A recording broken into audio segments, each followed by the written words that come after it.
العالمين الصلاة والسلام على أشرف الأنبياء والمرسلين وعلى آله وعترته وأهل بيته الطيبين الطاهرين المعصومين. أما بعد، فقد قال الله تعالى وتباركه في محكم كتابه المبين قوله الحق: بسم الله الرحمن الرحيم. أم يحسدون الناس على ما آتاهم من فضله فقد آتينا آل إبراهيم الكتاب والحكمة وآتيناهم ملكا عظيما. صلوات.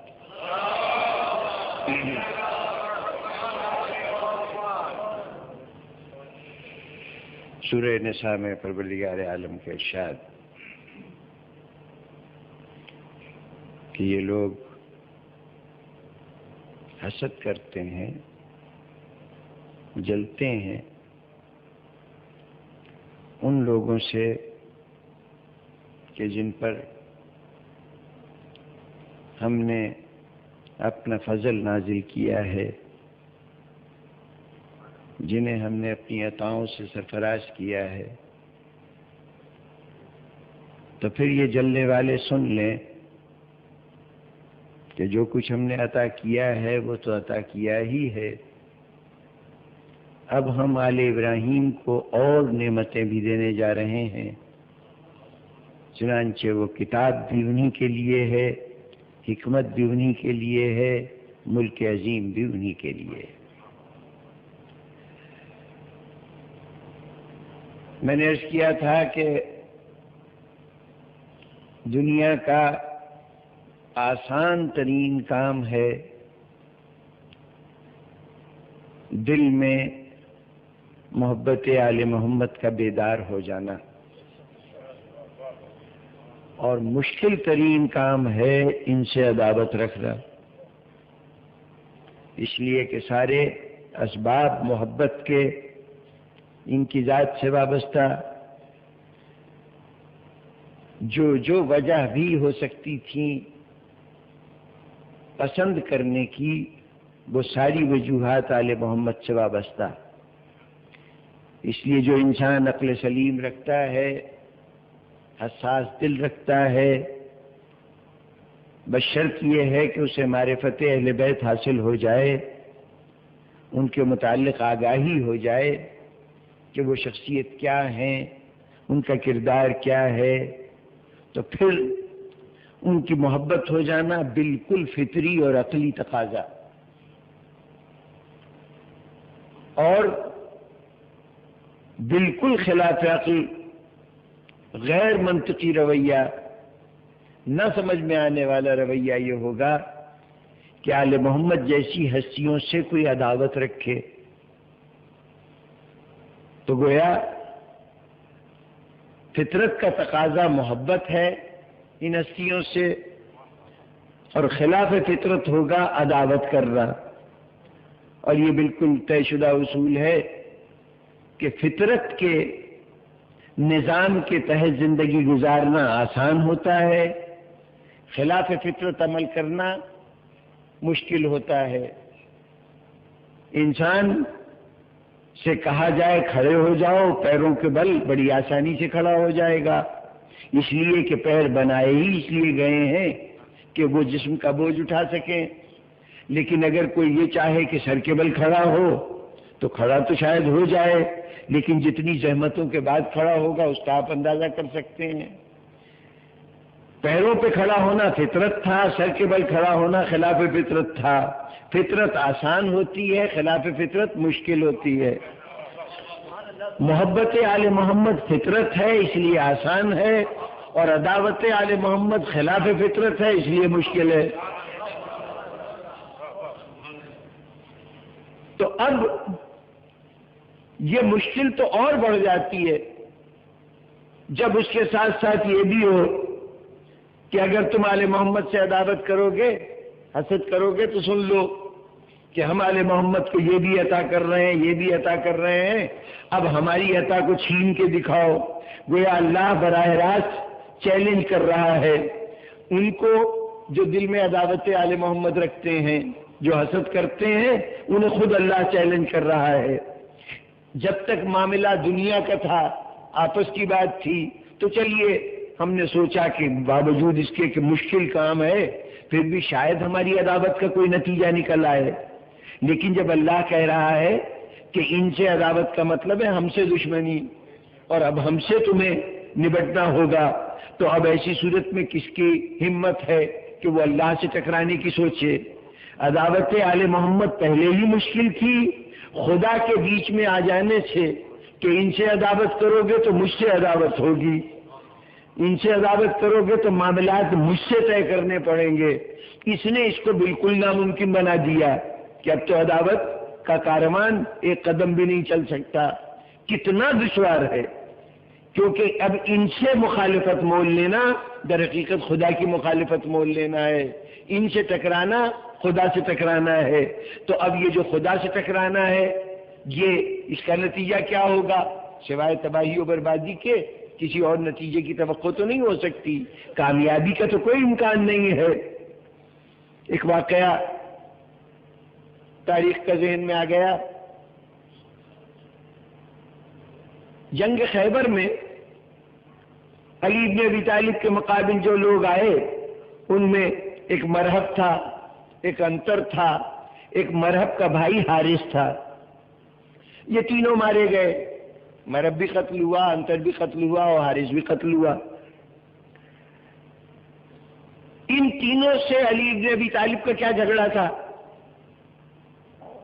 کوئی ذاتی اختلاف، کوئی زمین جائیداد، کسی لین دین، کوئی نوعیت کا ایسی نوعیت کا جھگڑا نہیں تھا۔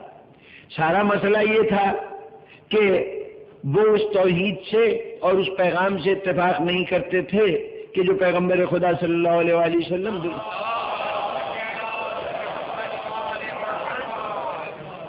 اس پیغام سے اتفاق نہیں کرتے تھے۔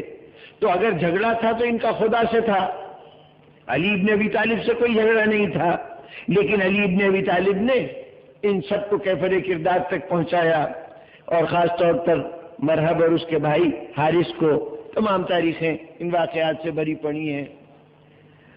اتفاق سے تاریخ میں ایک اور شخص حارث نام کا گزرا ہے،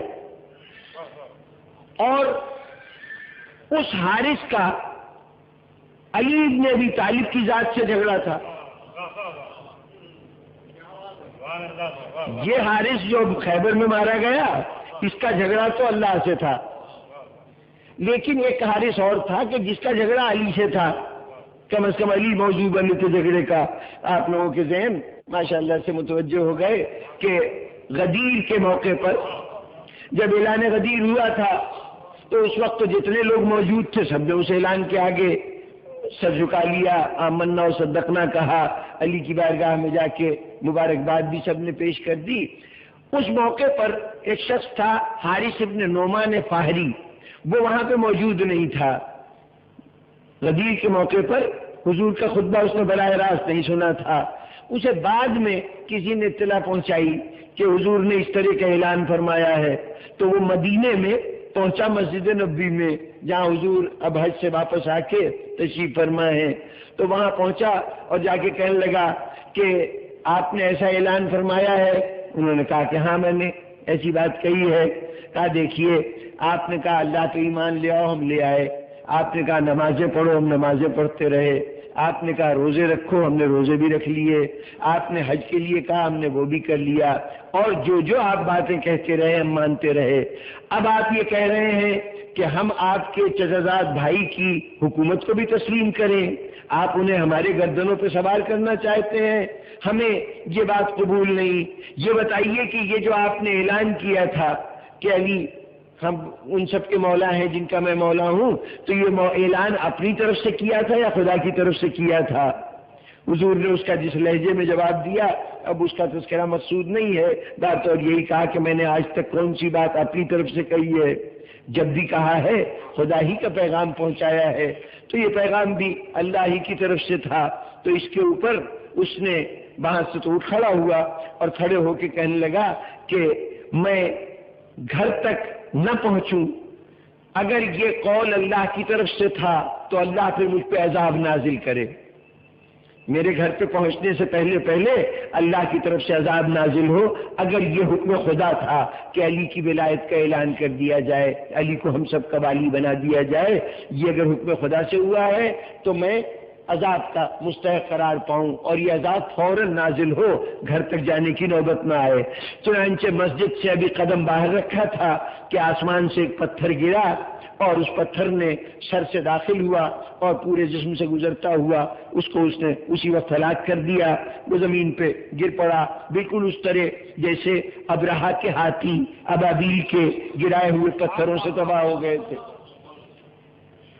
اب ذرا غور فرمائیے کہ وہاں دشمن خدا تھا، خدا موجود، اس وقت بھی موجود، آج بھی موجود، لیکن اس دشمن خدا کے مارے جانے کے لیے کوئی معجزہ نہیں ہوا، کوئی غیر معمولی واقعہ نہیں ہوا۔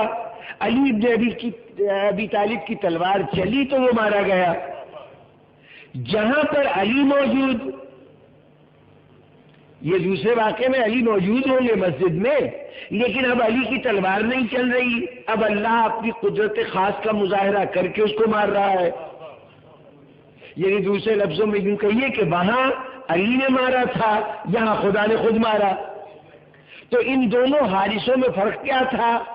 وہ حارث جو خیبر کے میدان میں تھا وہ دشمن تھا خدا کا، یہ حارث جو مدینے میں آیا تھا یہ دشمن تھا علی کا۔ خدا کے دشمن کو علی نے مارا، علی کے دشمن کو خدا نے مارا۔ گویا یہ آل محمد کے ساتھ، علی کے ساتھ خدا کا معاہدہ تھا کہ دیکھو تمہارا کام ہے میرے دشمنوں سے نمٹنا، میرا کام ہے تمہارے دشمنوں سے نمٹنا۔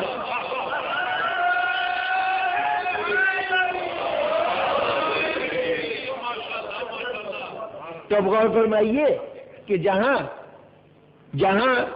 آل محمد کے دشمنوں سے اللہ خود نمٹنے کا وعدہ کرے کہ ان سے معاملات تو میں طے کروں گا اور اس میں بھی ادھار نہ رکھے، اور جو خدا کے گنہگار ہو ان سے کہے کہ قیامت کے دن میدان حشر میں آنا، وہاں پہ حساب کتاب کر کے تمہیں جہنم دیں گے، لیکن جو آل محمد کے دشمن ہو ان سے یہی حساب بے باک کر لیا جائے۔ اتنا نقد سودا ہو تو بھلا بتائیے کہ اب آل محمد کی دشمنی کوئی آسان بات ہے؟ کتنی مشکل چیز ہے آل محمد کی دشمنی ان حالات میں کہ خدا باقاعدہ اعلان کر کے عملی مظاہرے کر کے بتا رہا ہے کہ آل محمد کے دشمن کو ہم چھوڑیں گے نہیں، اس کو بہر طور سزا مل کے رہے گی، ہم اس پر اپنا عذاب بھیج کے رہیں گے۔ تو اب ایسی صورت میں کتنا آسان ہے آل محمد سے محبت کرنا، کتنا دشوار ہے آل محمد سے عداوت کرنا۔ اب ذرا اپنی روزمرہ کی زندگی دیکھیے، ہماری زندگی کا معمول یہ ہے کہ میں روز کے کام کرتا رہوں، گھر کے افراد اپنے اپنے فرائض سر انجام دیتے رہیں تو کوئی بات نہیں، یہ تو معمول ہے، یہ کام کرنا ہی چاہیے۔ کسی طالب علم نے امتحان ہوا، اس میں امتحان پاس کر لیا تو کیا کہنے، بہت اچھا کیا، امتحان پاس کر لیا، لیکن کوئی خاص بات نہیں ہے۔ ان طالب علموں میں ایک طالب علم وہ ہے کہ جس نے بڑی محنت کی تھی، رات دن ایک کر دیا تھا، اور اس کے نتیجے میں اس کی تمام طالب علموں میں اس کی حیثیت اول درجے کی رہی، وہ فرسٹ آیا۔ تو اب اس کو اسکول کی طرف سے بھی انعام مل رہا ہے، آپ بھی انعام دے رہے ہیں، کیوں؟ اس لیے کہ اس نے بڑا مشکل کام کیا ہے۔ صرف پاس کر لیتا تو آپ کہتے کہ تم سے اور توقع کیا تھی، بھائی تمہیں پاس کرنا چاہیے تھا۔ مدرسے میں داخل اس لیے کرایا گیا تھا کہ امتحان پاس کرو گے اگلی جماعت میں جاؤ گے، تو اگر صرف عام طور پر پاس کر لیا بغیر کوئی زحمت کے تو کہا کہ تم نے تو کتنی محنت بھی کچھ زیادہ نہیں کی تھی، بھائی اتنے نمبر لے کے پاس ہو گئے، چلو اگلی جماعت میں چلے گئے، کوئی قابل تعریف بات نہیں۔ قابل تعریف بات تب ہے کہ وہ کام کیا ہو جو مشکل سے ہوا ہو۔ ہمیشہ تعریف کی جاتی ہے اس کام کی کہ جس میں زحمتیں کسی نے اٹھائی ہو. میں آپ سے کہوں کہ فلاں چیز لا دیجئے، آپ اٹھیں اور ایک الماری کا دروازہ کھولیں اور اس میں سے نکال کے دے دیں، یہ دیکھو میرے پاس رکھی ہوئی تھی، تمہاری چیز تمہیں دے دی گئی.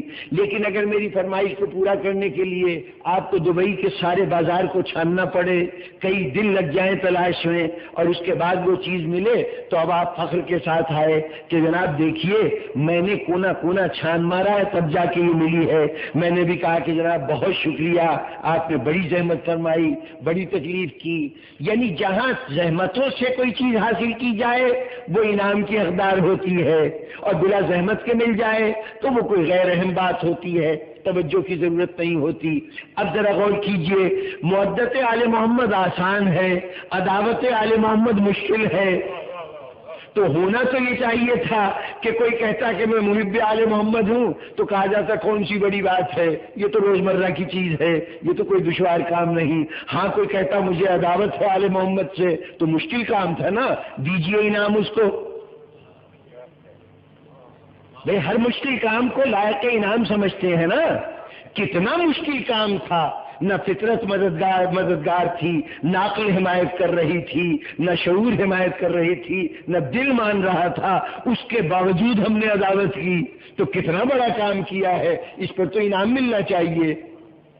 اجر و ثواب عداوت کے لیے ہوتا اور سزا نہ صحیح تو کم از کم نظر انداز کرنے کی چیز ہوتی مودت، کہ بھئی تم نے محبت کی تو کون سا بڑا تیر مارا، یہ تو بالکل آسان سا کام تھا، ہر شخص کر سکتا تھا، ہر شخص کرتا ہی یہ کام، تو تم نے کون سا کمال کیا. لیکن عجیب بات ہے کہ اجر و ثواب ہے تو تمام تر مودت کے لیے ہے، اور سزا ہے، عقاب ہے تو تمام تر عداوت کے لیے. آخر یہ نظام الٹ کیوں گیا؟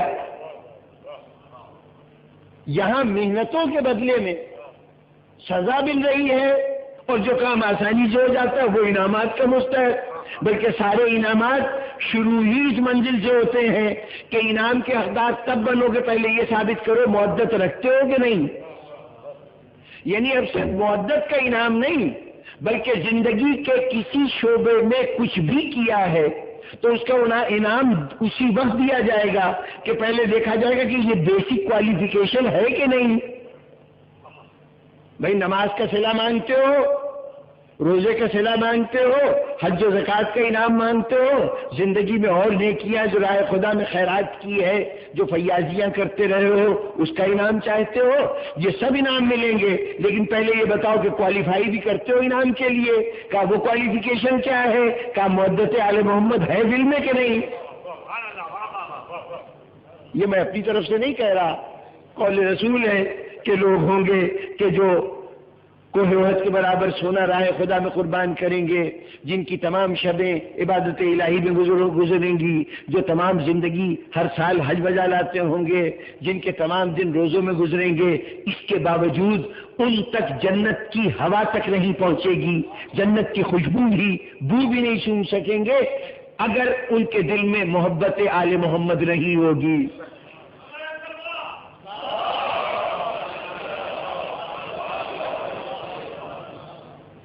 تو اب محبت آل محمد ہے تو اجر و ثواب ہے، اور اگر یہ محبت نہیں ہے تو اجر و ثواب کا کوئی تعلق نہیں. اب تو سزا ہی سزا ہے، اب تو اللہ کی طرف سے عتاب ہی عتاب ہے. یہ جو مشکل چیز تھی اس کے لیے سزا مل رہی ہے، اور جو بڑا آسان کام تھا اس کے لیے سارے انعامات. نظام بدل گیا نا. تو اب دل چاہتا ہے پوچھوں پروردگارا تو نے یہ آخر ہم جو کچھ کرتے ہیں اس کے برعکس کیوں اصول قرار دیا؟ وہ کہے گا کہ تم جو کچھ کرتے ہو وہ تمہاری اپنی استطاعت، تمہاری اپنی صلاحیت اور تمہاری اپنی عقل کا نتیجہ ہے، تمہاری اپنی سوچ کا نتیجہ ہے. ہم جو کرتے ہیں وہ ہماری قدرت اور ہمارے اختیارات کا نتیجہ ہے. اپنے کاموں سے ہمارے کاموں کا مقابلہ نہ کیا کرو. تم مشکل پر انعام دیتے ہو تو کیوں دیتے ہو؟ ایک سبب تو یہ ہے کہ تمہارا ذخیرہ انعام اتنا مختصر سا ہے کہ اگر تم سب کو دینے لگے تو تمہارے پاس رہ نہیں جائے گا، اس لیے چاہتے ہو کہ کم سے کم کو دیا جائے. کم سے کم کو دینا چاہتے ہو، اس لیے جتنی بڑی مشکل کسی نے سر کی ہو اس کو انعام کا مستحق قرار دیتے ہو، اس لیے کہ وہ کم ہوگا، ایک دو ہی ہوں گے نا، اور آسان کام تو سبھی کر لیں گے، تو اگر آسان پہ انعام دیتے رہتے تو سب کو دینا پڑتا، وہ تم کہاں سے دیتے؟ میرے خزانوں میں کوئی کمی نہیں ہے، تم کم سے کم کو دینا چاہتے ہو، ہم زیادہ سے زیادہ کو عطا کرنا چاہتے ہیں، ہمیں تو کوئی پرواہ نہیں ہے کہ ہم دیں گے تو ہمارے خزانے کم پڑ جائیں گے، اور پھر تم عادتاً بھی تمہارا مزاج ہی یہ ہے کہ تم دینے کے معاملے میں کنجوس ہو، لینے کے معاملے میں بڑے فیاض ہو۔ یہ تقاضا تو ہوتا ہے کہ مل جائے، خود ہم سے جو ڈیلنگ کرتے ہو، اللہ سے جو ڈیلنگ کرتے ہو، وہاں بھی تمہارا یہی عالم ہے کہ صبح سے شام تک ہر وقت ہاتھ اٹھائے ہوئے یہ بھی دے دے، یہ بھی دے دے، یہ بھی دے دے، یہ بھی دے دے، مانگتے نہیں تھکتے۔ لیکن اگر کبھی میں کہتا ہوں کہ یہ 5 وقت کی نماز پڑھ لو تو یہ نماز بھی تم سے ادا نہیں ہوتی۔ جب ہمیں دینے کی باری آئے تو ہم دیتے نہیں ہیں، تو جب اللہ سے بھی ہمارا معاملہ یہ ہو کہ لینے کو تو تیار ہے، دینے کو نہیں، تو اب جب بات یہ ہو جاتی ہے کہ تم انعام بانٹو تو تم سوچتے کہ کم سے کم دوں اور زیادہ سے زیادہ ان سے وصول کروں، تو اس لیے تم نے یہ راستہ اختیار کیا کہ مشکل والے کو دو گے، آسان والے کو محروم رکھو گے۔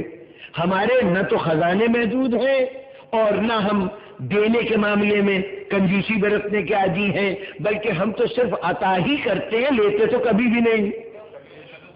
اللہ تو کبھی لیتا نہیں ہے نا، وہ تو صرف دیتا ہے، وہ حاجت مند ہو تو لے، وہ تو بے نیاز ہے، صمد ہے، اس لیے اس کو ہم سے کچھ لینا نہیں ہے، وہ دیتا ہی رہتا ہے۔ تو اس لیے اس کا نظام ہمارے نظام سے مختلف ہے، ہم مشکل پر دیتے ہیں، وہ آسانی پہ دیتا ہے۔ اس نے اپنا پورا نظام یہی بنایا۔ دیکھیے یہ جو دین ہے نا اسلام، یہ اسلام کے لیے بھی ارشاد ہوا کہ اسلام دین فطرت ہے۔ ابھی میں نے عرض کیا کہ جو عمل فطری ہوتا ہے آسان ہوتا ہے، جو فطرت ہوتی ہے اس کو پورا کرنا آسان ہوتا ہے، اور اگر فطرت سے کوئی ٹکرانے لگے تو کام مشکل ہو جاتا ہے۔ تو اب اللہ نے دین کو فطرت بنایا۔ دین کیا ہے؟ وہ تقاضے کہ جو شریعت چاہتی ہے کہ آپ اس طرح زندگی گزاریں، تو شریعت آپ سے کیا چاہتی ہے؟ فطرت کے مطابق زندگی گزارنا، فطرت کے مطابق اپنی حیات کو گزارنا، یعنی آسان زندگی گزارنا، یہ ہے تقاضا قدرت کا، مشکل زندگی نہیں۔ یہ غیر اسلامی تصورات تھے جنہوں نے یہ سمجھا کہ جب تک مشکل نہیں ہوگی اس وقت تک دین کے تقاضے پورے نہیں ہوں گے۔ شاید بن میں جا کے تپسیا کرو، ریاضت کرو، دنیا کو چھوڑ دو، ساری خواہشات کا گلا گھونٹ دو، جو فطری تقاضے ہیں، فطرت کی جتنی طلب ہیں ان کو نظر انداز کر دو، تب تم کامل روحانی شخصیت بنو گے۔ یہی کہا گیا نا، اسلام نے کہا کہ نہیں، اگر دنیا چھوڑ دی تو پھر تم اپنی آخرت حاصل کہاں کرو گے؟ اگر اس دنیا سے ترک تعلق کر لیا تو پھر آخرت کیسے کماؤ گے؟ اس لیے کہ آخرت میں جا کے تو کمائی جا نہیں سکتی، اسی دنیا میں رہ کے کمانا ہے نا، اسی دنیا میں رہ کے آخرت کو کمانا ہے۔ تو دنیا میں رہو گے تبھی آخرت کماؤ گے نا، ترک دنیا سے تو آخرت نہیں مل سکتی۔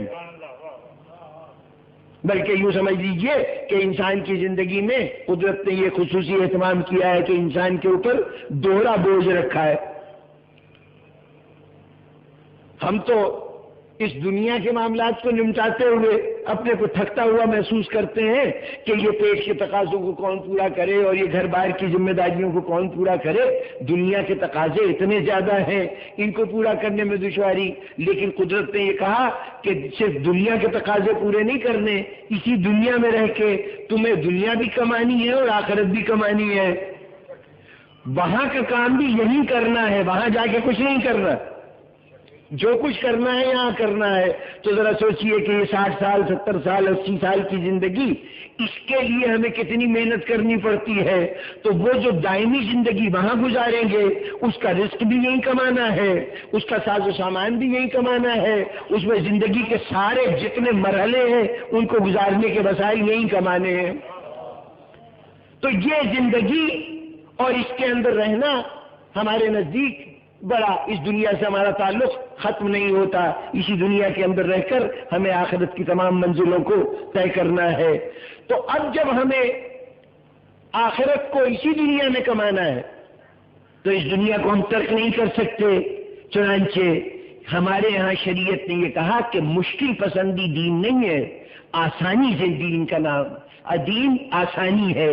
شریعت کو شریعت سہلا کہا گیا۔ ہماری شریعت جو اسلام کی شریعت ہے آسان شریعت ہے، بلکہ اب یہ فقہ کا کوئی فتویٰ نہیں ہے اور نہ میں فقیہ ہوں کہ فتویٰ دوں، لیکن ایک اصول عرض کر دوں کہ یہ اصول بھی فقہ کا اصول نہیں ہے، یہ میرا گھڑا ہوا اصول ہے، اور اس کی میں اگر کہیں غلط نتیجے پہ آپ پہنچے تو میں ضامن نہیں ہوں، صرف ایک بات بتا رہا ہوں کہ اگر کسی مرحلے پر آپ کی رسائی کوئی الجھن ہو جائے کہ یہاں فقہ کا فتویٰ کیا ہے، یہاں شریعت کیا کہتی ہے، آپ کے پاس نہ کوئی توضیح المسائل ہو، نہ مجتہد تک پہنچنا ممکن ہو، نہ کسی عالم دین سے رابطہ کرنا ممکن ہو، آپ ہی کو فیصلہ کرنا ہے کہ یہاں صحیح کیا ہے غلط کیا ہے، تو اتنی سی بات کیجیے گا کہ جتنے متبادل راستے آپ کے سامنے ہو ان میں سے دیکھیے گا کہ آسان ترین راستہ کون سا ہے، یہ دیکھیے گا کہ آسان ترین صورت کیا ہے۔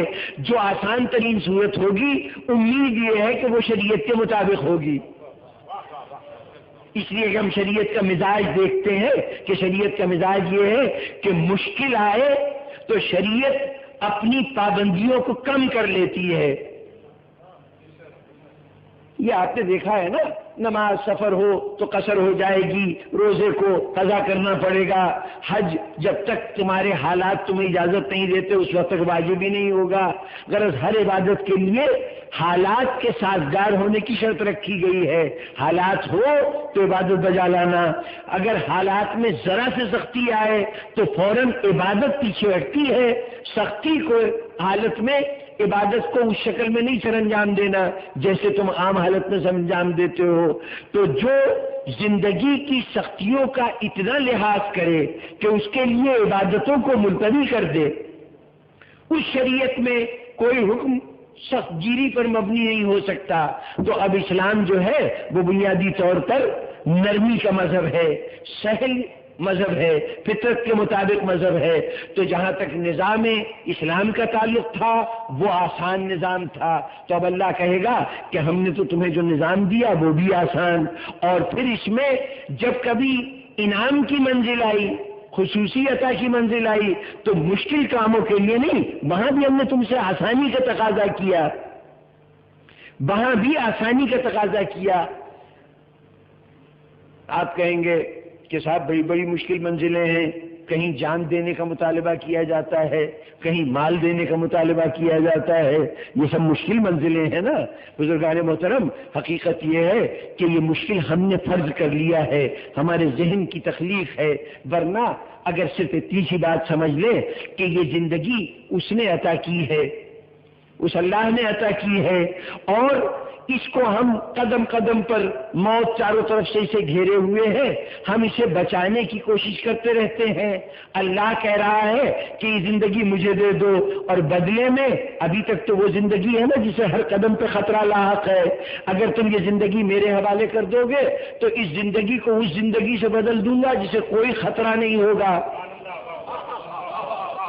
جی اب اگر یہ یقین ہو کہ پروردگار عالم نے ہی یہ زندگی دی ہے اور اس کا یہ وعدہ سچا ہے، تو ذرا بتائیے کہ اب جان دینا آسان ہوگا یا جان کا بچانا آسان ہوگا؟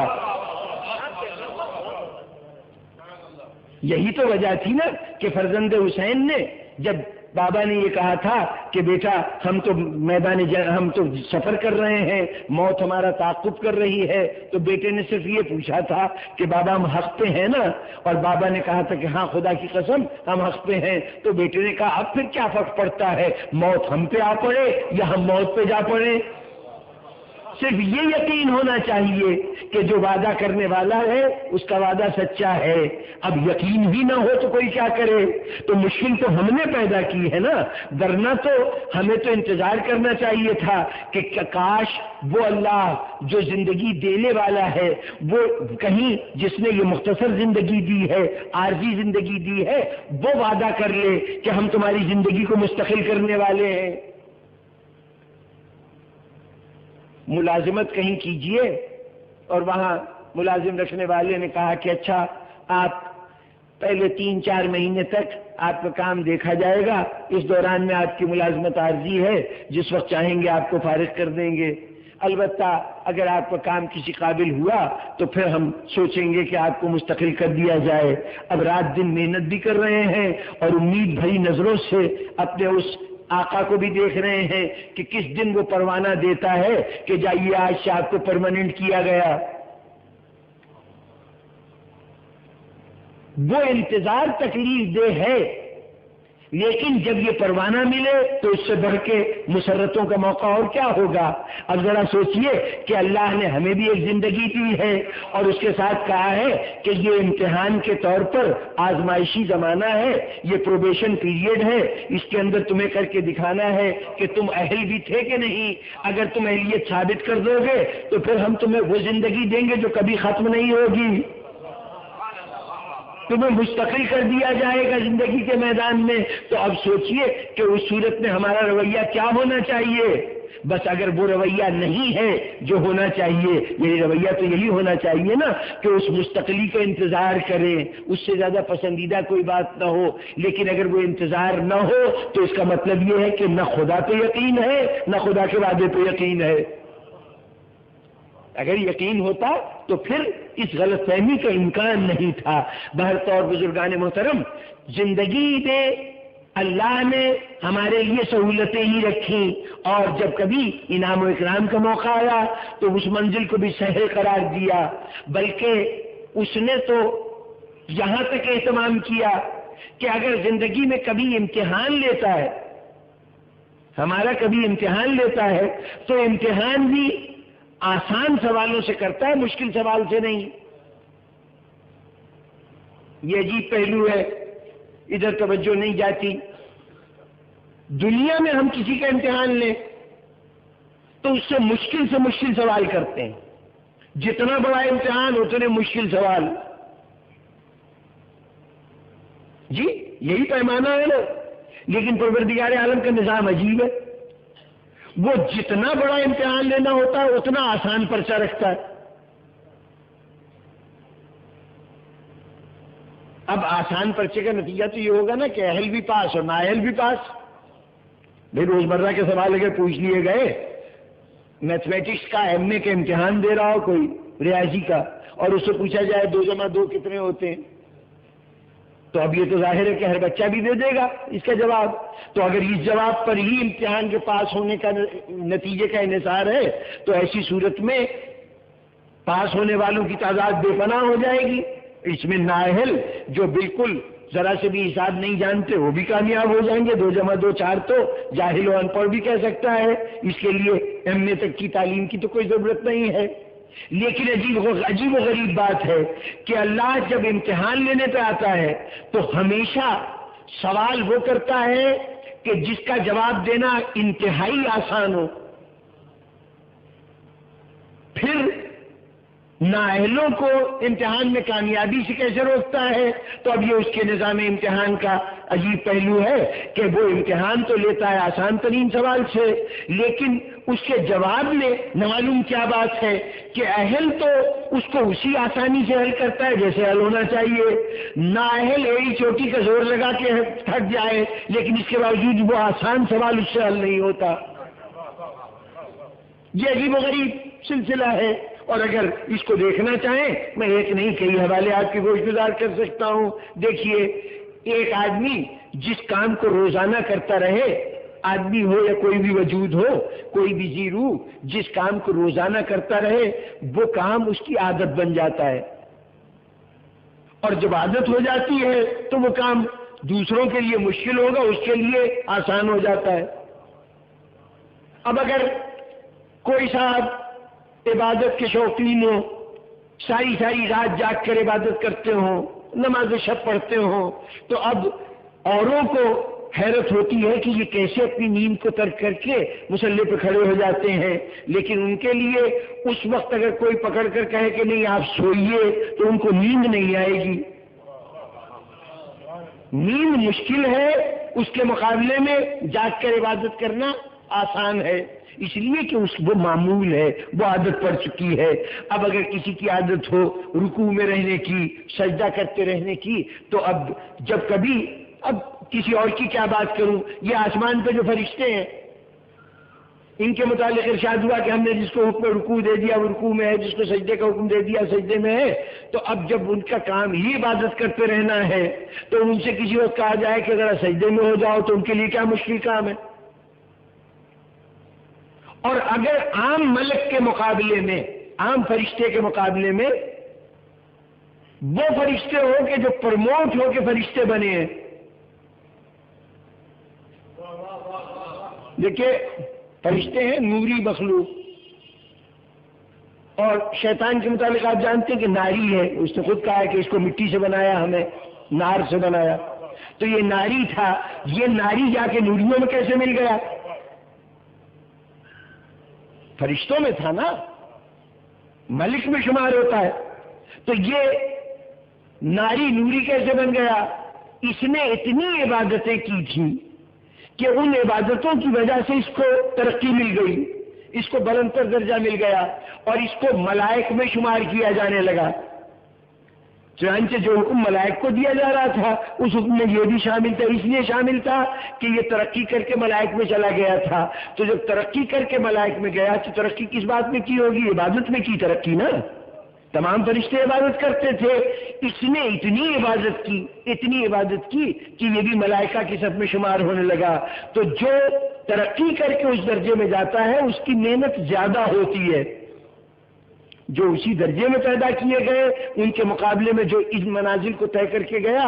اب اگر ملازمتوں کا ڈھانچہ اس جیسا ہوتا ہے جیسا میرے سرزمین میں پایا جاتا ہے تو آپ کو اندازہ ہوتا ہے کہ ایک آفیسرز کی کلاس ہوتی ہے جو ڈائریکٹ بھرتی ہوتے ہیں، اور ایک نیچے سے لوگ ترقی کرتے ہوئے آتے ہیں، جو نیچے سے ترقی کر کے آتے ہیں ان کی پوری زندگی صرف ہو جاتی ہے نوکری کرتے ہوئے، تب جا کے وہ اس بات کے اہل ہوتے ہیں کہ وہ مقام کے جہاں سے وہ افسر کہلا سکیں، اس درجے کے اوپر فائز ہوں۔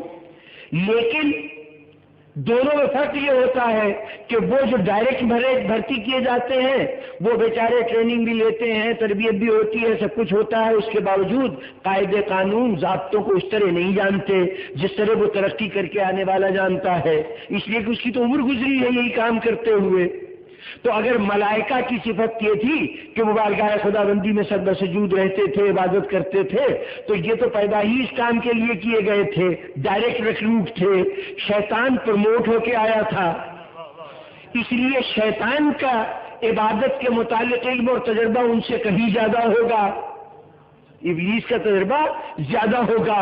اس کے لیے تو سجدے میں چلا جانا بائیں ہاتھ کا کھیل روزمرہ کا کام ہے، بلکہ اگر کوئی شخصیت عاجز ہو سجدے میں رہنے کی، اس سے کبھی کہا جائے کہ کھڑے ہو جاؤ تو شاید اسے بڑی زحمت کرنی پڑے، آسانی سے نہیں اٹھ سکتا۔ اور اگر کھڑا ہوا ہو یا بیٹھا ہوا ہو اور اس سے کوئی اور کام کہا جائے، مثلا کہا جائے کہ کھڑے ہو، بیٹھا ہو اور کہا جائے کھڑے ہو جاؤ، تو پہلے تو بے اختیاری طور پر سجدے کی طرف جائے گا، پھر خیال آئے گا کہ نہیں سجدے کو نہیں کہا، کھڑے ہونے کو کہا ہے۔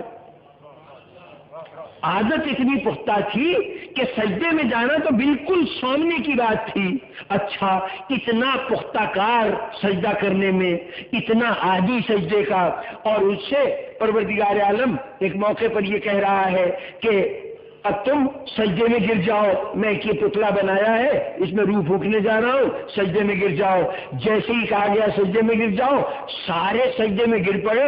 یہ جس کا روز کا کام تھا، جو اس کے علاوہ اور کچھ کرتا ہی نہیں تھا، اکڑ کے کھڑا ہو گیا۔ اب ایسا لگ رہا ہے کہ جیسے ریڑھ کی ہڈی میں لچک ہے ہی نہیں، مورے ہے ہی نہیں، جھکنے کے لیے آمادہ ہی نہیں۔ ارے بھائی تیرا تو روز کا کام تھا، یہ کوئی مشکل کام ہے سجدہ کرنا؟ معلوم ہوا کہ اس سے پہلے سجدہ تو کرتا تھا اپنے طور پر، آج یہ حکم دیا گیا ہے بطور امتحان کے، اللہ نے یہ آسان سا سوال رکھ دیا ہے، یہ آسان ترین سوال ہے، اہل تو حل کر دے گا، نااہل کے لیے اب ممکن نہیں رہا کہ حل کر سکے۔ اور یہاں یہ ایک مثال، اور یہ تو کئی عالم ملکوت کی مثال ہے، تو یہاں تک تو ہماری رسائی صرف اطلاع کی حد تک ہے، خبر پہنچ گئی تو عالم انسانیت کی بات بھی سن لیجئے۔ دیکھیے زندگی ہر انسان کو پیاری ہے، زندگی سے زیادہ عزیز تو کوئی چیز نہیں ہے نا۔ اس زندگی کو بچانے کے لیے انسان ہر طرح سے تگ و دو کرتا ہے۔ کوئی خطرہ اس کے راستے میں حائل ہو جائے جو اس کی زندگی کو نقصان پہنچائے تو اس خطرے کو وہ دور کرنا چاہتا ہے، اس سے بچنا چاہتا ہے۔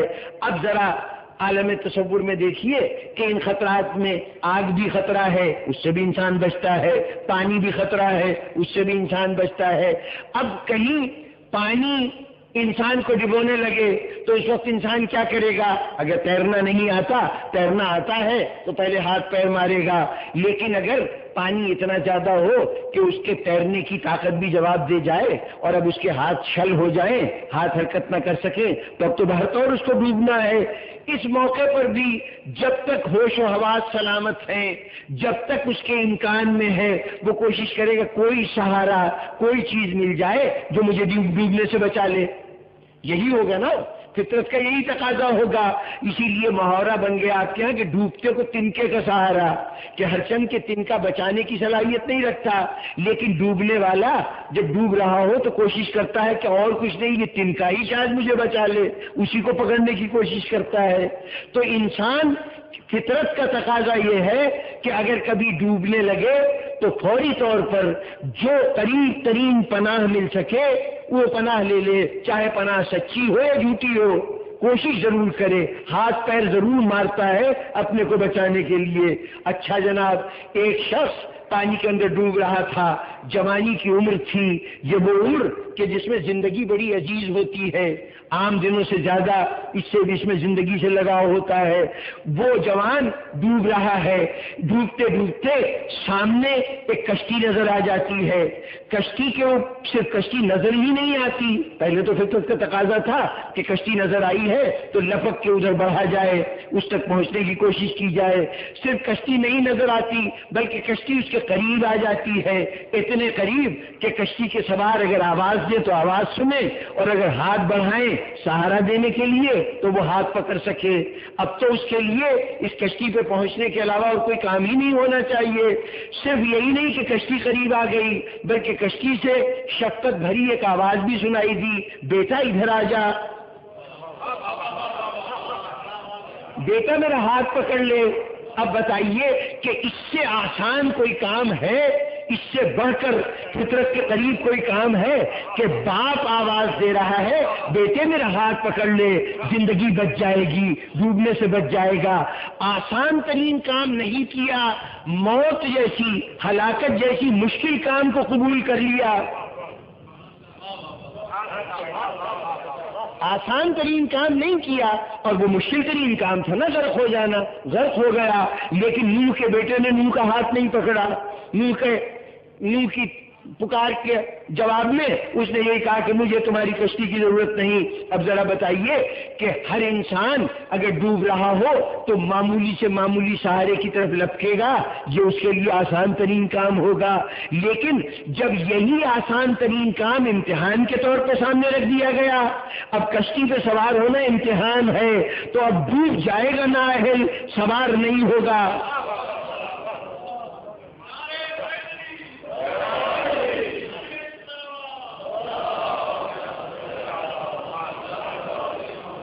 بس جناب والا، یہیں پر آپ کے سامنے اس سوال کا جواب بھی مل جائے گا کہ محبت اہل بیت اتنی آسان اور عداوت اہل بیت اتنی مشکل، تو پروردگارا تو نے آسان بات پہ اجر و ثواب رکھا، کہا اجر و ثواب اسی کو دوں گا نا جو اہل ہوگا۔ پروردگارا یہ تو بڑا آسان کام ہے، کہا نہیں، یہی آسان کام جب امتحان کی حیثیت سے آئے گا تو تم دیکھو گے کہ مرتے مر جائیں گے، لیکن دل میں اگر عداوت آل محمد ہے تو محبت سے بدل نہیں سکے گی۔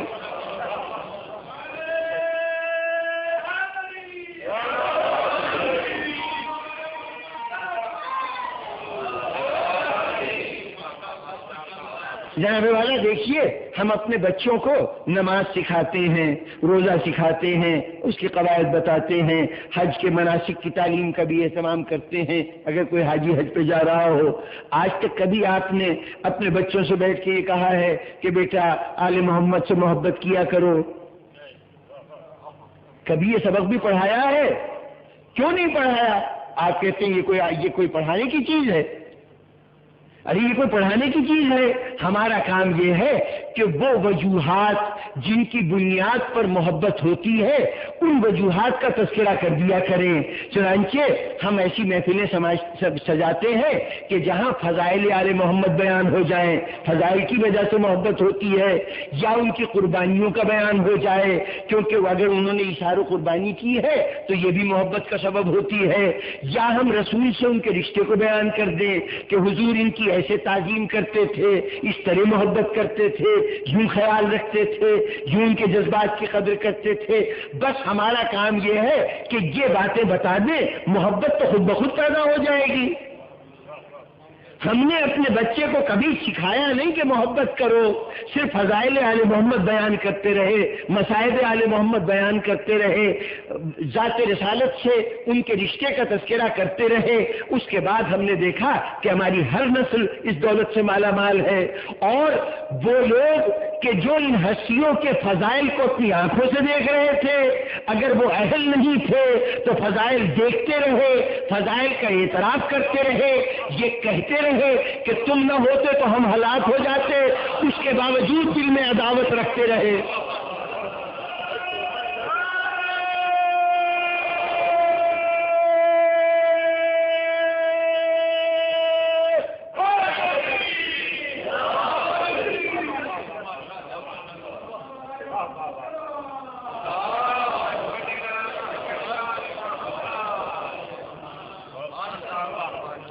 کسی اور مرحلے پہ کہی ہوئی بات دہرا دوں، چونکہ کلام کو مربوط رکھنا ہے اور نتیجے میں اس بات کی بڑی اہمیت ہے کہ یاد رکھیے کہ دو چیزیں دنیا میں نہیں چھپ سکتی۔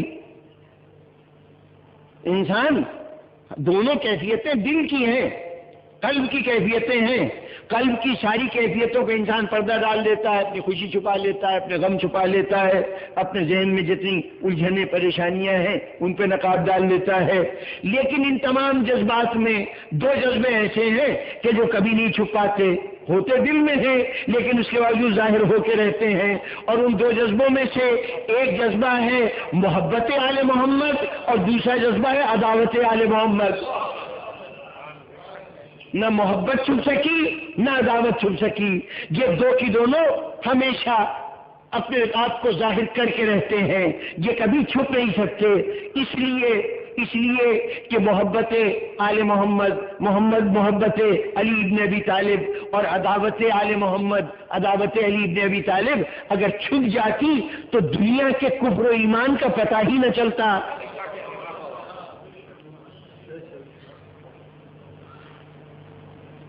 وہ حدیث تو سنی ہے نا آپ نے، جابر ابن عبداللہ انصاری سے بھی ہے اور جناب سعید خدری نے بھی روایت کی ہے کہ ہم عہد رسالت میں اگر کسی شخص کے ایمان کے متعلق مشکوک ہو جاتے تھے تو ہم کام یہ کیا کرتے تھے کہ اس کو پکڑ کے بلا لیتے تھے، بیٹھ جاتے تھے اور اس سے باتیں کرتے رہتے تھے، اور اس کے سامنے علی ابن ابی طالب کے فضائل کا ذکر چھیڑ دیتے تھے۔ اب علی کے فضائل کا بیان کرتے تھے، اس کا چہرہ دیکھتے جاتے تھے، اگر چہرے کے اوپر کدورت آ جاتی تھی تو سمجھ جاتے تھے منافق ہے، چہرے پہ راحت کی کیفیت ہوتی تھی سمجھ جاتے تھے کہ مومن ہے۔ ذرا غور تو کیجئے کہ اس روایت میں کیا کہا جا رہا ہے۔ امتحان ہے، اگر وہ منافق ہے تو کس اعتبار سے منافق ہے؟ زبان سے کہہ رہا ہے لا الہ الا اللہ لیکن لا الہ الا اللہ پہ یقین نہیں، جی زبان سے کہہ رہا ہے محمد رسول اللہ لیکن محمد رسول اللہ مانتا نہیں، ابھی علی ولی اللہ کی منزل نہیں آئی، اس لیے کہ یہ عہد رسالت کی پہچان ہے۔ حضور کے زمانے میں یہی تو روایت کا حصہ ہے کہ عہد رسالت میں ہم یوں پہچانا کرتے تھے مومن اور منافق کو، تو ابھی تو علی ولی اللہ کی بات خم غدیر کے بعد شروع ہوگی، ابھی وہ کلمے کا حصہ نہیں ہے، ایمان کے ان اجزاء میں شامل نہیں ہے، ابھی تو صرف توحید پہ ایمان ہے، رسول پہ ایمان ہے۔ اب رسول پہ ایمان کا نتیجہ ہے کہ جب رسول کہیں گے کہ علی پہ ایمان لاؤ تو اس دن علی پہ ایمان لانا پڑے گا۔ ابھی تک یہ کہا نہیں ہے رسول نے، تو یہ رسول نے کہا نہیں ہے تو گویا الجھن یہ ہے کہ یہ خدا پہ یقین رکھتا ہے کہ نہیں، رسول پہ یقین رکھتا ہے کہ نہیں، اور پوچھا یہ بات کیا ہو رہی ہے، اس کے سامنے فضائل علی کا تذکرہ ہو رہا ہے۔ توجہ نہیں فرمایا کہ مسئلہ کچھ اور ہے اور مسئلے کا ٹیسٹ بالکل الگ ہے۔ بھائی علی سے محبت رکھتا ہے یا نہیں رکھتا، اس سے یہ کیسے ثابت ہوا کہ خدا پہ ایمان رکھتا ہے کہ نہیں، رسول کی رسالت پہ ایمان رکھتا ہے کہ نہیں؟ جھگڑا ہے رسول کی رسالت اور خدا کی توحید کا کہ اس پر دل سے ایمان رکھتا ہے کہ نہیں۔ بات آپ اس سے علی بن ابی طالب کی کر رہے ہیں۔ بظاہر بڑا عجیب سا پیمانہ ہے، لیکن غور فرمائیے یہ پیمانہ اتنا عجیب نہیں ہے، یہ پیمانہ اتنا عجیب نہیں ہے۔ بات یہ ہے کہ اگر یہ دیکھنا ہو کہ سونا کھرا ہے یا نہیں، سونے میں ملاوٹ نہیں ہے، تو آپ کیا کریں گے؟ کیسے پرکھیں گے؟ ایک پیمانہ ہے، ایک بالکل الگ چیز جس کا نام ہے کسوٹی، اس کو لے آئیں گے، اس کے اوپر سونے سے لکیر بنائیں گے، وہ لکیر کا ایک رنگ ہوگا، اس رنگ کو دیکھ کے آپ فیصلہ کر سکیں گے کہ یہ رنگ اصلی سونے کا ہے یا ملاوٹ والے سونے کا ہے، اور ملاوٹ ہے تو کتنی ملاوٹ ہے۔ صاحب نظر یہ بھی بتا دیں گے کہ اتنے فیصد ملاوٹ ہے، یا اس کے اندر اس چیز کی ملاوٹ ہے، اس دھات کی ملاوٹ ہے، یہ سب دیکھ کے پہچان لیں گے۔ اب سونے میں تو ملاوٹ ہو سکتی ہے، کسوٹی میں ملاوٹ نہیں ہو سکتی۔ آپ کہیں گے اگر کسوٹی میں ملاوٹ ہو گئی تو پھر پرکھیں گے کس چیز پر؟ کسوٹی کو لازماً ایسا ہونا چاہیے کہ اس میں ملاوٹ نہ ہو سکے، اس لیے اس بات کا امکان ہے۔ اب یہ جو توحید ہے، یہ جو رسالت ہے، یہ سونا ہے، اور علی بن ابی طالب کے فضائل یہ نہیں سمجھ لیجیے کہ یہ کسوٹی ہے۔ سونے میں ملاوٹ ہو سکتی ہے کہ دل میں کچھ ہو، زبان پہ کچھ ہو، توحید میں کفر ملا ہوا ہو، رسالت میں عدم یقین ملا ہوا ہو، ملاوٹ ہو سکتی ہے، لیکن علی کی محبت میں ملاوٹ نہیں ہو سکتی۔ اگر علی کی محبت اور عداوت بھی چھپانے سے چھپائی جا سکے تو پھر علی کسوٹی نہ بنے۔ علی کسوٹی ہی اس وقت ہے کہ اس کی محبت بھی نہ چھپائی جا سکے، اس کی عداوت بھی نہ چھپائی جا سکے۔ اگر خالص ہے تو وہ بھی نظر آ جائے، اور کھوٹ ہے تو کھوٹ بھی نظر آ جائے۔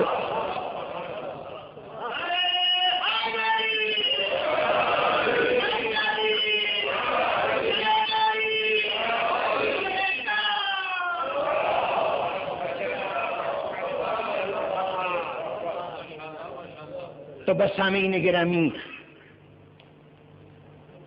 محبت آل محمد آسان ہے، لیکن ان کے لیے جن کو اللہ نے وہ ظرف دیا ہے، جن کو وہ مزاج دیا ہے، جن کو وہ طبیعت دی ہے جو ان کی طبیعتوں سے قریب تر ہوتی ہیں، جہاں کھوٹ ہے، جہاں حسد کا داغ لگا ہوا ہے، وہ کبھی بھی محبت آل محمد سے سرشار نہیں ہو سکتے، ان کے دل میں محبت آل محمد پیدا نہیں ہو سکتی۔ وہ تمام تر عداوت علی بن ابی طالب، عداوت آل محمد کے مریض رہیں گے۔ یہ ایک دائمی کیفیت ہے، اور اس دوام کی کیفیت کا یہی عالم ہوگا کہ جب کبھی موقع آئے گا یہ عداوت کھل کے سامنے آ جائے گی، بظاہر وجہ ہو یا نہ ہو، اسباب ہوں یا نہ ہو، اس کے باوجود چونکہ عداوت ہے آل محمد سے، وہ ظاہر ہو کے رہے گی۔ اگر بزرگان محترم عداوت نہ ہوتی، اگر عداوت نہ ہوتی تو کربلا کے اندر معاملہ ختم ہو جاتا۔ بھائی حسین سے اختلاف تھا، بیعت نہیں کی حسین نے، یزید نہیں چاہتا کہ بیعت نہ کرنے والا حسین دنیا میں موجود رہے۔ اگر دنیا میں موجود رہے گا تو یزید کی شکست کا اشتہار رہے گا، دنیا جانتی رہے گی کہ یہ وہ ہے شخص ہے کہ اتنی بڑی سلطنت کے حکمران کی بیعت کو اس نے ٹھکرا دیا اور حاکم اس کا کچھ نہیں بگاڑ سکا۔ تو اب یزید کے لیے اور کوئی چارہ کار ہی نہیں کہ وہ حسین کو ختم کر دے۔ اپنی شکست کے نشان کو کون باقی رکھنا چاہے گا؟ اس نے حسین کو ختم کر دیا۔ اگر معاملہ صرف بیعت کا ہوتا صرف مسئلہ بیعت کا ہوتا تو بیعت نہ کرنے والے حسین کو قتل کر کے معاملہ ختم ہو جاتا، لیکن معاملہ تھا حسد سے پیدا شدہ عداوت کا، اس لیے معاملہ کربلا پہ ختم نہیں ہوا، شہادت حسین پہ ختم نہیں ہوا، بلکہ حقیقت یہ ہے کہ شہادت حسین تک ہم نے مصیبت کی ایک شکل دیکھی، اور وہ یہ کہ زندگیاں موت سے بدل دی جائیں، گردنیں کٹ جائیں، زندہ سلامت نہ رہنے دیا جائے، لیکن شہادت حسین کے بعد مصیبتیں اس رنگ میں آئی ہیں، اس انداز سے آئی ہیں کہ آج تک دنیا حیران ہے کہ کیا اتنی مصیبتیں بیک وقت کسی گروہ پہ نازل ہو سکتی ہیں؟ جتنی مصیبتیں آل محمد پہ آئیں یہ ساری مصیبتیں حسد کا نتیجہ تھیں، اس دشمنی کا نتیجہ تھیں، اس عداوت کا نتیجہ تھیں جو چھپ نہیں سکتی تھی۔ کل تک اگر شہادت حسین پر معاملہ ختم ہو جاتا تو دنیا سمجھتی کہ یہ محض ایک سیاسی جھگڑا تھا، اس وقت کا سلطان چاہتا تھا کہ اس کے ہاتھ پہ بیعت کر لی جائے، اس وقت کے ایک مرد قلندر نے بیعت کرنے سے انکار کر دیا۔ یہ آج کے سیاست میں بھی اکثر حسب اختلاف اس حکومت کو تسلیم نہیں کرتی جو برسر اقتدار ہوتی ہے۔ یہ محض ایک سیاسی مسئلہ رہتا، لیکن بعد کے واقعات نے بتایا کہ اس مسئلے کا تعلق بیعت سے نہیں تھا، اس مسئلے کا تعلق اس عداوت سے تھا جو چھپائے چھپ نہیں سکتی تھی۔ اب وہ عداوت کھل کے ظاہر ہونے لگی، اور بزرگان محترم ہم نے دیکھا کہ وہ جن کا اس معاملے سے بظاہر ساری دنیا جن کا کوئی تعلق نہیں قرار دیتی، عورتوں کا کیا تعلق ہے اس سیاسی مسئلے سے، بچوں کا کیا تعلق ہے اس سیاسی مسئلے سے، اگر عورتیں اور بچے بھی مصائب کا سامنا کرنے پہ مجبور ہو جائیں تو اس کا مطلب یہ مسئلہ سیاسی نہیں ہے۔ اب کربلا کو محض سیاست نہ سمجھنا، ایک عہد کی، ایک خاص زمانے کی سیاست نہ سمجھنا، بلکہ وہ کوئی ایسی ہی وجوہات ہیں جن کو دوام حاصل ہے، اور دوام سوائے اس عداوت کے اور کس چیز کو ہے کہ جو ہر لمحے نکلنا چاہتی ہے، اپنا اظہار چاہتی ہے۔ اب اگر کربلا سے کوفہ تک کا سفر ہے تو یہ بھی عداوت کا اظہار ہے، دربار میں جتنے مکالمے ہیں وہ بھی عداوت کا اظہار ہے، اور کوفے سے لے کے دمشق تک کا سفر ہے وہ بھی عداوت کا اظہار ہے، دمشق کے بازار سے گزرنا بھی عداوت کا اظہار ہے، اور دربار یزید میں ان بیویوں کا سربراہ جانا یہ بھی عداوت کا اظہار ہے۔ عداوت ہے کہ نکلتی چلی آ رہی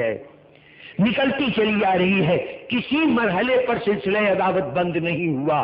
بزرگان گرامی یہ عداوت ہی کا اظہار تھا کہ وہ قافلہ جو عام حالت میں 750 میل کا سفر طے کرتا۔ ذرا تاریخی پس منظر عرض کر دوں، یہ جو قیدی رہا ہوئے تھے نا تو یہ شہر کوفہ میں لے جا کے رکھے گئے۔ پہلے ابن زیاد جو عراق کا گورنر تھا اس کے پاس، اس کے دارالحکومت کوفہ میں ان کو لے جا کے رکھا گیا، وہاں ان کو قید میں ڈال دیا گیا، اور اس دوران میں ابن زیاد نے یزید کے نام خط لکھا کہ حسین کو شہید کر دیا گیا ہے اور ان کے اہل حرم گرفتار ہوئے ہیں، اب مجھے بتا کہ میرے لیے کیا فرمان ہے، مزید کیا حکم ہے۔ یہ پروانہ دے کر اس نے اپنے قاصد کے ذریعے سے یزید کے پاس پیغام بھیجا۔ یزید کی طرف سے جواب آیا کہ جتنے لوگ مارے گئے ہیں ان میں سے بنی ہاشم کے سروں کو الگ کر لے، اور جتنے قیدی ہیں اس میں سے بنی ہاشم کے قیدیوں کو الگ کر لے۔ یہ بنی ہاشم کے سر اور بنی ہاشم کے قیدی ان کو تو میرے پاس بھیج دے، اور باقیوں کے سلسلے میں تجھے اختیار ہے کہ جیسا چاہے ان کے ساتھ سلوک کر۔ تو اب یہ دیکھیے کہ صرف آل محمد کے افراد، وہ افراد جو بنی ہاشم میں سے ہیں ان کو قیدی بنایا گیا، اور جو جتنے سر تھے شہدائے کربلا میں سے ان میں سے وہ سر کے جو بنی ہاشم کے تھے ان کو لیا گیا اور ان کو لے کے روانہ کیا گیا۔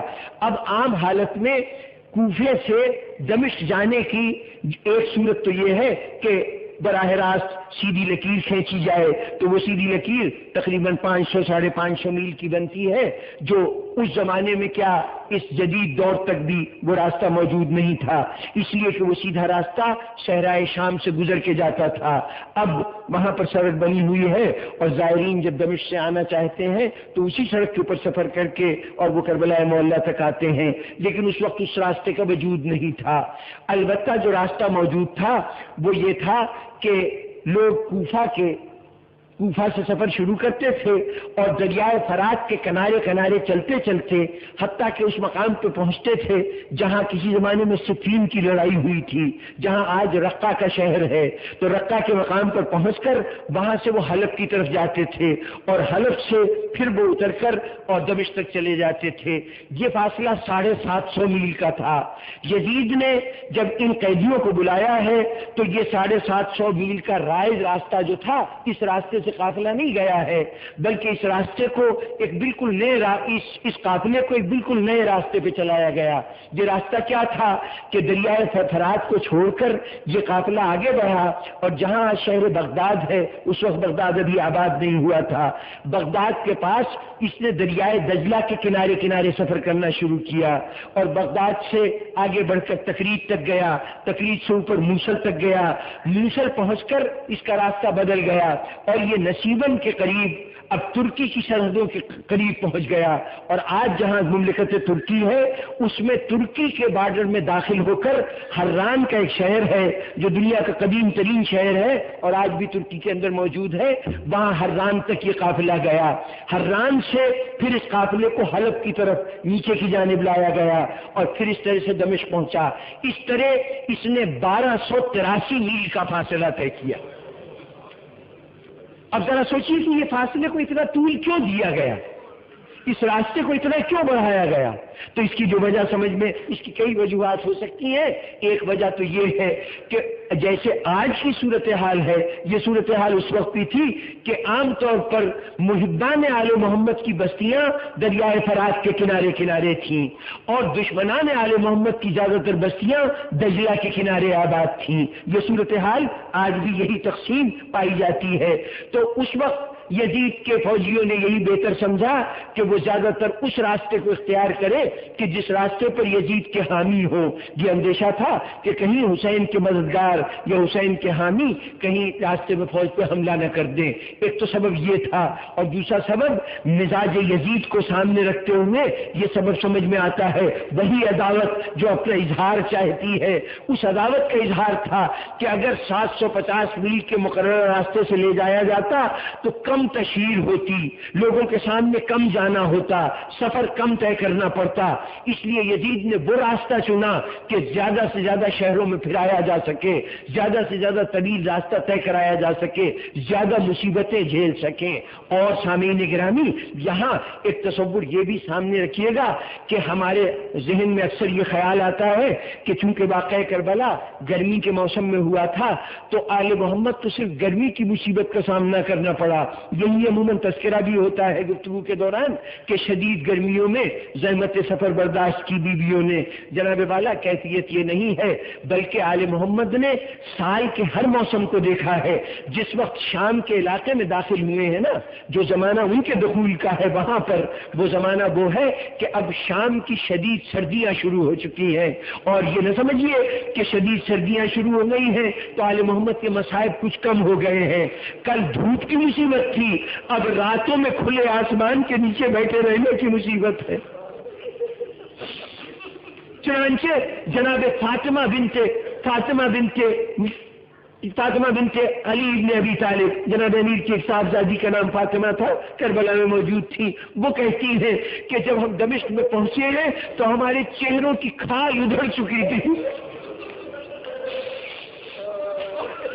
یہ موسموں کا تغیر تھا نا، کبھی شدید گرمی، کبھی شدید سردی، اور اس میں کھلے آسمان کے نیچے دن ہے تو تپتی دھوپ میں کھلے آسمان کے نیچے گرمیوں کا گزرا، اب راتیں ہیں تو شدید سردیوں کی راتیں، اور اس میں شبنم کے سائے تلے یہ بیویاں بیٹھی ہوئی ہیں۔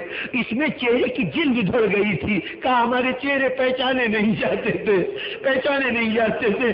بزرگان محترم، یہ چہرے نہ پہچانے جانے کا عملی ثبوت ہے، یہ درایتی ثبوت ہے کہ ہمیں کئی مقام پر ایسے لوگ ملتے نظر آتے ہیں اہل حرم سے جو ان کو بڑے قریب سے جانتے تھے، ان سے روز کی ملاقاتیں تھی، اس کے باوجود پہچان نہیں پاتے تھے۔ دیکھیے، ایک شخصیت کا ذکر کروں لیکن تمہید میں ذرا ایک بات عرض کر دوں۔ امام حسین علیہ السلام نے کربلا میں 3 صحابیوں کا نام لیا ہے، 3 صحابیوں کا خصوصیت سے تذکرہ کیا ہے۔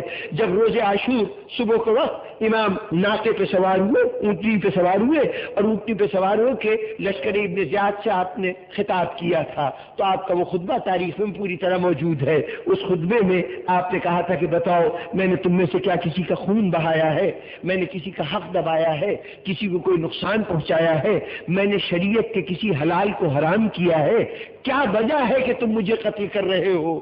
اس کے جواب میں جب سناٹا رہا تھا تو پہلے تو قانونی وجوہات جو ہو سکتی تھی قتل کی، ان تمام وجوہات کو حسین نے رد کرایا کہ کوئی قانونی سبب نہیں ہے تمہارے پاس مجھے قتل کرنے کا، کوئی قانونی جواز نہیں ہے۔ اس کے بعد امام نے دوسرے انداز سے اپنے قتل کے عدم جواز کے سلسلے میں ان کو آگاہ کیا کہ امام مخاطب ہوئے کہ دیکھو تم نے رسول کی زبان سے یہ قول سنا ہوگا کہ جو انہوں نے میرے اور میرے بھائی کے لیے کہا ہے کہ یہ دونوں جنت کے جوانوں کے سردار ہیں، اور دیکھو یہ قول میں تمہیں سنا رہا ہوں، اگر تمہیں میری قول پر یقین نہیں ہے، ایک تو میں نے زندگی میں کبھی کوئی جھوٹ اپنی زبان سے ادا نہیں کیا، لیکن اگر تمہیں میری بات پر یقین نہیں ہے تو رسول کے اصحاب میں 3 صحابی ایسے موجود ہیں، آپ نے نام لیا کہ جابر ابن عبداللہ انصاری موجود ہیں، زید ابن ارقم موجود ہیں، سہل ابن سعد ساعدی موجود ہیں، یہ تینوں موجود ہیں، جا کے ان سے پوچھ لو کہ کیا رسول نے یہ کہا تھا کہ نہیں کہا تھا۔ یعنی حسین نے اپنے گواہ کے طور پر 3 نام لیے تھے۔ سامعین گرامی، یہ اس کی زبان کا لفظ ہے کہ جس کی ماں نے اگر یہ کہہ دیا تھا کہ حسنین کے کپڑے درزی لے کے آئے گا تو اب چاہے رضوان کو درزی بننا پڑے، چاہے جبرائیل کو درزی بننا پڑے، قول سیدہ کو پورا ہو کے رہنا ہے۔ اسی ماں کے بیٹے نے آج کہا ہے کہ میرے حقانیت کے 3 گواہ ہیں تمہارے درمیان، 3 گواہ ہیں۔ تو اب حسین نے یہ کہا تھا تو اب تاریخ کی ذمہ داری تھی کہ ان تینوں گواہوں کو، چاہے اب حسین کہے گواہی دینے کے لیے نہ کہے، زمانہ ان سے گواہی مانگے یا نہ مانگے، بہرطور وہ گواہی دے۔ یہ ضروری تھا کہ حسین کا یہ قول پورا ہو، اور چنانچہ تاریخ نے دیکھا کہ ان تینوں نے یہ قول پورا کیا، تینوں نے گواہی دی۔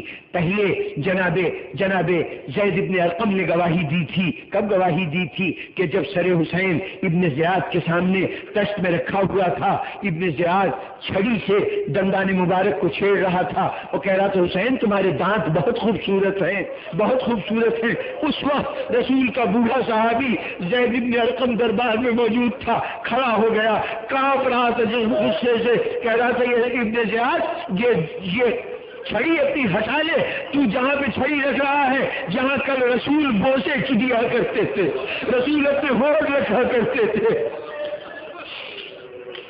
یہ زید ابن ارقم کی گواہی تھی بزرگان محترم۔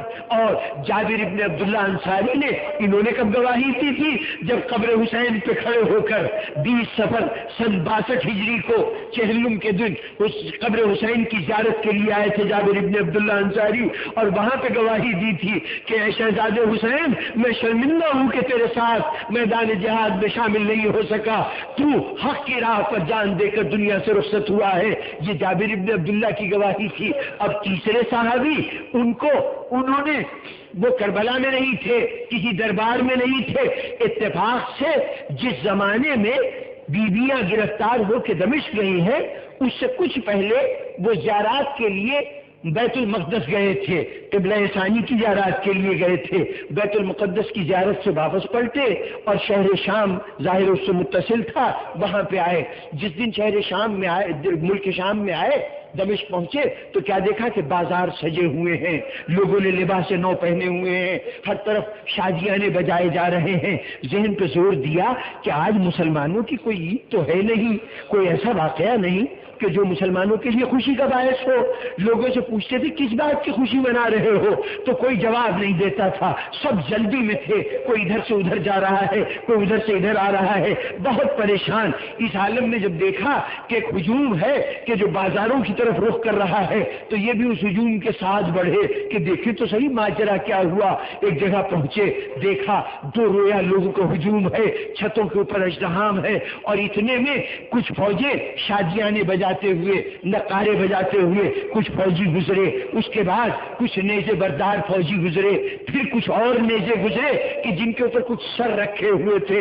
اب تو چونکے کہ یہ کیا بات ہے، یہ کس کے سر ہیں؟ اب سروں کو دیکھ رہے ہیں، سر دیکھ کے کچھ جانے پہچانے لگتے ہیں، لیکن دل کہتا ہے کہ جن کی طرف تمہارا خیال جا رہا ہے یہ ان کے سر نہیں ہو سکتے، ان کے سر نہیں ہو سکتے۔ اتنے میں کیا دیکھا کہ اونٹوں کی قطار ہے، قطاروں کی قطار پر نظر پڑی تو ساتھ ہی ساتھ نگاہ نیچے جھکی تو کیا دیکھا کہ ایک جوان ہے جس کے دونوں ہاتھ پشت پہ بندھے ہوئے ہیں، دونوں ہاتھ گردن کے پیچھے بندھے ہوئے ہیں، اور ان بندھے ہوئے ہاتھوں کے ساتھ اونٹ کی مہار بندھی ہوئی ہے۔ جوان آگے بڑھتا جاتا ہے، اونٹ پیچھے چلتے جا رہے ہیں۔ ان اونٹوں پر کچھ بیویاں بیٹھی ہوئی ہیں، بے مخنو چادر ہے، سر پہ نقاب نہیں ہے، لیکن کیا کہتی جا رہی ہے؟ کبھی کہتی واہ محمد، کبھی کہتی واہ علیہ، کبھی کہتی واہ حسین۔ سہیل ابن سعد صاحبی ایک مرتبہ بےتاب ہو گئے، اور تو کسی سے کیا پوچھتے، اب تک تو لوگوں نے جواب نہیں دیا تھا۔ وہ جو ساربان تھا نا، وہ جو اونٹوں کو لے کے چل رہا تھا، اس کے قریب پہنچے، اے جوان یہ تو کون ہے؟ یہ قافلہ کس کا ہے؟ یہ قیدی کہاں کے ہے؟ کسی نے پوچھا تھا۔ ایک مرتبہ سید سجاد نے کہا ہم پر ایسے ہی مسائل پڑے ہیں کہ اب ہمیں ہمارے اپنے بھی نہیں پہچان سکتے۔ ارے چچا سہیل، یہ آپ کے حسین کا بیٹا علی بن حسین ہے، علی بن حسین۔ گھبرا کے پوچھا تو پھر یہ اونٹوں پہ کون ہے؟ اونٹوں پہ کون ہے؟ فرمایا یہ نبی ذاتیہ ہے، زینب ام کلثوم۔ سامعین گرامی، اب اس وقت سہیل کی سمجھ میں نہیں آ رہا تھا کہ میں کیا کروں، میں کیا کروں، کیسے امام کی مدد کروں۔ آخر کہنے لگے مولا میں آپ کے کسی کام آ سکتا ہوں، کوئی آپ کی مدد کر سکتا ہوں؟ تو امام نے کہا سہیل آپ کے پاس کوئی کپڑے کا ٹکڑا ہوگا، کوئی کپڑا ہوگا۔ سہیل نے ایک مرتبہ چونک کے دیکھا، جس پہ لباس کے علاوہ کچھ نہیں تھا، سر پہ جو کال باندھ رکھا تھا، جو کپڑا باندھ رکھا تھا، جلدی سے اس کو اتارا۔ مولا یہ ٹکڑا حاضر ہے، یہ کپڑا حاضر ہے۔ امام نے حسرت سے دیکھا سہیل میرے بندھے ہوئے ہاتھ نہیں دیکھ رہے، مجھے یہ کپڑے، میں کیسے اس وقت کپڑے کو پکڑوں گا؟ تو مولا آپ ہی نے تو کہا تھا نا کہ کوئی کپڑا ہے۔ ہاں میرے پاس یہ کپڑا ہے۔ کہا سہیل اس کو تہہ کر کے اس کی گدی بناؤ اور اس گدی کو میری گردن کے پیچھے رکھ دو۔ سہیل کہتے ہیں میں نے اپنے کپڑے کو تہہ کیا، اور اس کے بعد جب گردن کے پاس پہنچا تو ہاتھ ڈال پاؤں گردن میں اس طرح پیوستہ کہ مسلسل خون کی دھاریں بہ رہی تھی، اور سید سجاد کا پورا جسم لہو میں نہایا ہوا تھا۔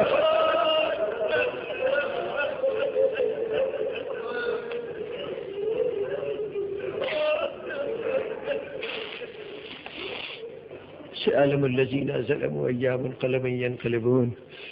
رب العالمین ہمارے اس تذکرے کو قبول فرما، ہمارے گناہان صغیرہ و کبیرہ کو معاف فرما، صراط مستقیم پر ثبات قدم عطا فرما، حاضرین مجلس کی تمام حاجات شریعہ کو پورا فرما، ان کے بیماروں کو شفا، ان کے ناداروں کو وسعت رزق، ان کے بے روزگاروں کو وسیلہ معاش، ان کے طالب علموں کو امتحانات میں کامیابی، ان کے غریب الوطنوں کو حفظ و امان، اور ان کے جو وطن میں اجزا موجود ہیں اپنے اپنے گھروں میں، یا اللہ ان کو بھی تحفظ عطا فرما، ان کو بھی نعمت سکون عطا فرما۔ رب العالمین اس کے علاوہ بھی ان مومنین کی جو جو ذاتی حاجتیں ہیں، پروردگارہ یہ حاجتیں ان کو اپنی حیثیت سے بہت بلند نظر آتی ہیں، ان کو اپنے ہاتھ اتنے چھوٹے نظر آتے ہیں کہ وہ اپنی خواہش کی تکمیل تک نہ پہنچ سکیں، لیکن پروردگارہ تیری رحمت کے بے کرا سمندر کے سامنے ان کی بڑی سے بڑی آرزو کی کوئی حقیقت نہیں ہے۔ پروردگارہ تیرے بحر رحم کا کی ایک موج ان کی ہر آرزو کو پورا کرنے کا وسیلہ بن جائے گی۔ یا اللہ ان کی ہر تمنا کو پورا فرما دے۔ پروردگارہ تیری آخری حجت پردہ غیب میں ہے، پروردگارہ اس کے جلد ظہور فرما دے۔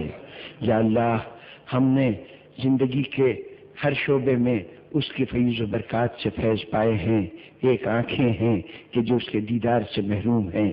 رب العالمین ان آنکھوں کو بھی اس کے دیدار سے سیراب فرما دے.